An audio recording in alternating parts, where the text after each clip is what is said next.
నమస్తే అన్న, అందరికీ నమస్కారం. ప్రస్తుతం కువైట్లో విచిత్రమైన పరిస్థితులు ఉన్నాయని చెప్పేసి ప్రముఖ రచయిత అలీ ఆల్ జమీల్ గారు స్థానిక మీడియాతో మాట్లాడుతూ సంచలనమైన వ్యాఖ్యలు చేయడం జరిగింది. ప్రస్తుతం కువైట్లో మనం చూసుకుంటే పెళ్ళిళ్ళు చేసుకుంటూ ఉన్నారు చాలామంది. కానీ కొంతమంది మనం చూసుకుంటే 2 భార్యలు, 3 భార్యలు, 4 భార్యలను కూడా పెళ్లాడుతూ ఉన్నారని చెప్పేసి దీని వెనక ఉన్న రహస్యం ఏమిటని చెప్పేసి ఆయన అయితే వివరించడం జరిగింది.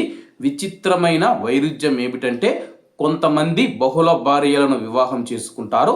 ఎందుకంటే వారి యొక్క ఆర్థిక స్తోమత కలిగి ఉండటం లేదా మంచి ఆరోగ్యం కలిగి ఉండటం వల్ల కాదు, కానీ వారు దాని వెనక ఒక రకమైన ప్రతిష్టగా మరియు ఒక రకమైన ప్రదర్శనగా భావిస్తారని చెప్పేసి కొంతమంది పురుషులు ఎవరైతే ఉన్నారో తమ యొక్క ఆర్థిక లేదా ఆరోగ్య సామర్థ్యాల కారణం కాకుండా ప్రదర్శన, ప్రతిష్ట మరియు హోదా కోసం బహుళ భార్యలను పెళ్లి చేసుకుంటూ ఉన్నారని చెప్పేసి ఇది కువైట్ సమాజానికి మంచిది కాదని చెప్పేసి ఆయన వెల్లడించడం జరిగింది. అలాగే కువైట్లో 2 పెళ్లిళ్ళు చేసుకుంటూ ఉన్నారంటే అతడికి బాగా డబ్బు ఉండొచ్చు, ఆస్తులు ఉండొచ్చు, అలాగే మంచి ఫ్యామిలీ అయి ఉండొచ్చు అని చెప్పేసి చాలా మంది అనుకుంటూ ఉంటారు.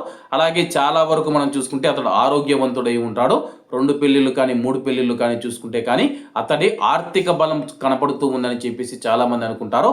కానీ కువైట్లో ఇటీవల అటువంటి పరిస్థితులు లేవని చెప్పేసి కేవలం తన యొక్క ప్రదర్శన కోసం, బల ప్రదర్శన కోసం, హోదా కోసం, ప్రతిష్ట కోసం నేను కూడా 2-3 భార్యలను పెళ్లి చేసుకొని మెయింటైన్ చేస్తూ ఉన్నానని చెప్పేసి 10 మందిలో గొప్పలు చెప్పుకునేందుకోసం కొంతమంది కువైటీలు ఇలా పెళ్లిళ్ళు చేసుకుంటూ ఉన్నారని చెప్పి ఆయన ఘాటైన వ్యాఖ్యలు అయితే చేయడం జరిగింది.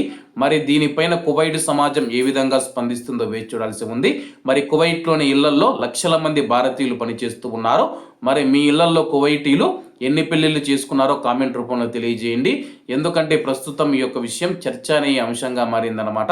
డబ్బు లేకపోయినా సరే కానీ, లేకపోతే ఆస్తులు లేకపోయినా సరే కానీ, అనారోగ్యం అయిపోయినా సరే కానీ 50 ఏళ్ళు 60 ఏళ్ళ తర్వాత కూడా చాలామంది కువైటీలు 3-4 పెళ్లాడుతూ ఉన్నారని చెప్పేసి ఇది కువైట్ సమాజానికి మంచిది కాదని చెప్పేసి రచయిత గారు తెలియజేశారు.